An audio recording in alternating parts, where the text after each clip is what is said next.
Good morning friends, welcome to Agriverse Education.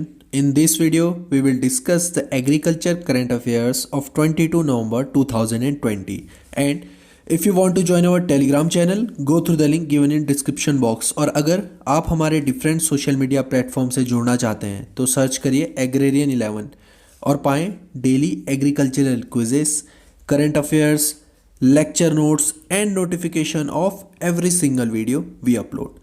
तो आज के करंट अफेयर्स से सबसे पहले हम हेडलाइंस को डिस्कस कर लेते हैं। पहली हेडलाइन है INFAM moves court seeking MSP for rubber. दूसरी हेडलाइन है world fisheries day 2020, Andhra CM Reddy will inaugurate aqua bazaar and aqua hub in Vizag. और लास्ट हेडलाइन है application started under rabi season 2020 crop insurance scheme. तो अभी हमने यहाँ जितनी भी हेडलाइंस के बारे में डिस्कस किया है सभी से बहुत सारे क्वेश्चंस निकल के आएंगे जो एग्ज़ाम के पॉइंट ऑफ व्यू से बहुत ही ज़्यादा रेलेवेंट है। और हम सारे करंट अफेयर्स से कुछ एक्स्ट्रा फैक्ट्स को भी डिस्कस करते हैं जो एग्ज़ाम्स में काफ़ी पूछे जाते हैं, तो इसलिए आप वीडियो को लास्ट तक ज़रूर देखिएगा। तो शुरुआत करते हैं आज के करंट अफेयर्स की। पहला है INFAM moves court seeking MSP for rubber. तो इंडियन फार्मर्स मूवमेंट इन्होंने एक पेटिशन दायर कर रखी है in the Kerala high court seeking to direct the Commerce Ministry to announce a minimum support price for rubber based on recommendation of the rubber board। तो इनका ये कहना है, जो इन्फॉर्म है इनका ये कहना है कि जो रबर बोर्ड का रिकमेंडेशन किया गया था मिनिमम सपोर्ट प्राइस के लिए, तो उसके लिए इन्होंने एक प्ली दायर कर रखी है इन हाई कोर्ट की एमएसपी जो रबर है उसके लिए भी एमएसपी अनाउंस किया जाना चाहिए by commerce ministry. The Commerce Ministry in principle accepted the recommendation and issue a letter to Agriculture Ministry seeking their comments। तो इस पेटिशन के बाद जो कॉमर्स मिनिस्ट्री है इन्होंने रिकमेंडेशन को एक्सेप्ट कर दिया है और एक लेटर इशू कर दिया है टू एग्रीकल्चर मिनिस्ट्री। इससे पहले की अगर मैं बात करूं तो दिसंबर 2018 में रबर बोर्ड ने एक प्रपोजल भेजा था कॉमर्स मिनिस्ट्री को to requesting the implementation of MSP for rubber.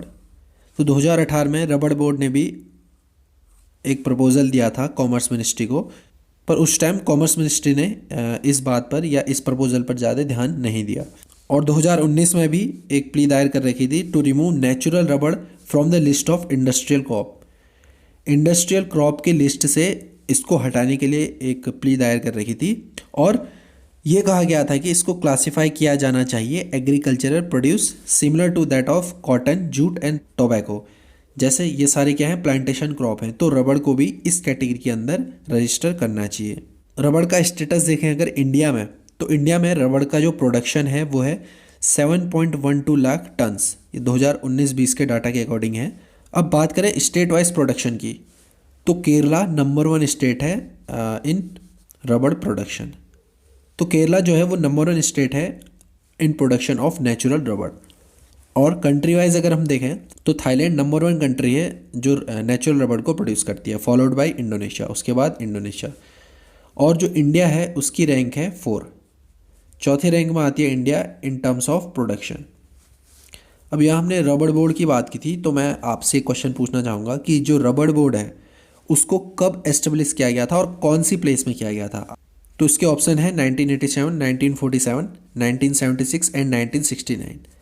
और इसके प्लेस भी हैं जैसे बेंगलोर, गुंटूर, तो ये इसके प्लेस हैं। अगर आपको इसका आंसर आता है तो आप इसका जवाब हमारे कमेंट बॉक्स पर दे सकते हैं। अब आते हैं दूसरे करंट अफेयर्स पे। World fisheries day 2020, Andhra CM Reddy will inaugurate aqua bazaar and aqua hub in Vizag. तो वर्ल्ड फिशरीज डे बनाया गया था 21 नवंबर यानी कि कल के दिन। तो इसी दौरान जो हमारे आंध्र प्रदेश के चीफ मिनिस्टर हैं वाईएस जगनमोहन रेड्डी, तो इन्होंने इनॉग्रेट किया aqua bazaars and aqua hub project at Vizag.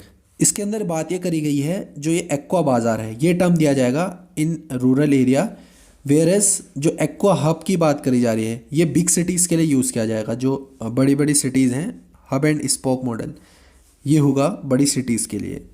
The aqua bazaar and outlet will essentially have 4 parts. इसके अंदर 4 पार्ट्स होंगे। A live fish section, ice fish, prawn section, frozen section and dressing section to wash, cut and pack. तो ये एक तरीके की retail market है for fish.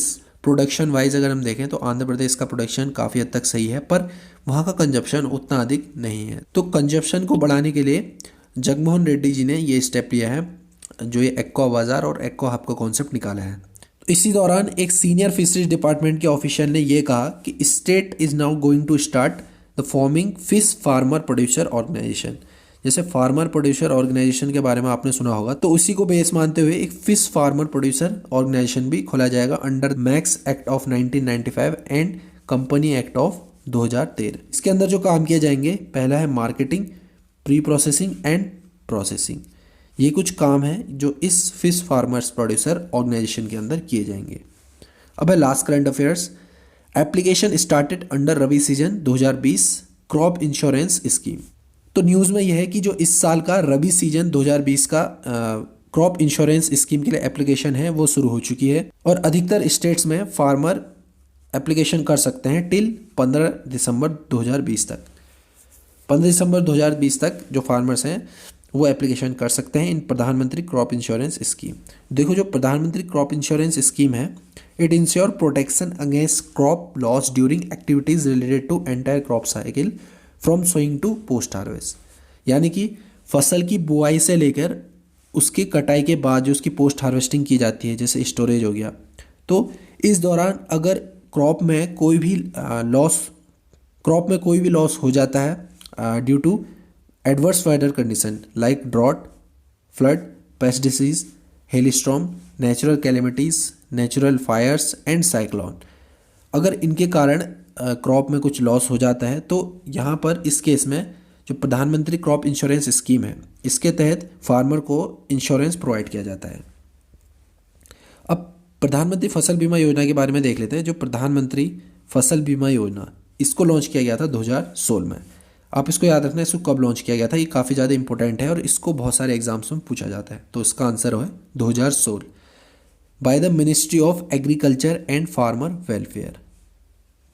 इसके अंदर क्या किया जाता है, इसके अंदर फार्मर को इंश्योरेंस प्रोवाइड किया जाता है in case of crop failure. अब इसके अंदर क्या है, जो फार्मर है उसको प्रीमियम देना पड़ता है। हर क्रॉप का अलग अलग प्रीमियम होता है। जैसे खरीफ क्रॉप का अलग प्रीमियम डिसाइड किया गया है, रबी क्रॉप का अलग, और हॉर्टिकल्चरल क्रॉप्स का अलग प्रीमियम डिसाइड किया गया है। जो फार्मर है उसको खरीफ क्रॉप के लिए 2% प्रीमियम जमा करना पड़ता है, और रबी क्रॉप के लिए 1.5, और हॉर्टिकल्चरल क्रॉप्स के लिए 5% प्रीमियम प्रोवाइड करना पड़ता है। और इसके अंदर कौन से फार्मर्स एप्लीकेशन कर सकते हैं, देखो जो ये स्कीम है, इसके अंदर जो केसीसी लोन फार्मर्स हैं या कोई अदर लोन है, क्रॉप लोन है, तो उसके जो फार्मर्स हैं उनके लिए कंपलसरी था ये इंश्योरेंस, और अदर के लिए क्या था, ये वॉलंटरी था। पर इस साल क्या है, जो प्रधानमंत्री फसल बीमा योजना है इसमें रिवैम्पिंग करी गई।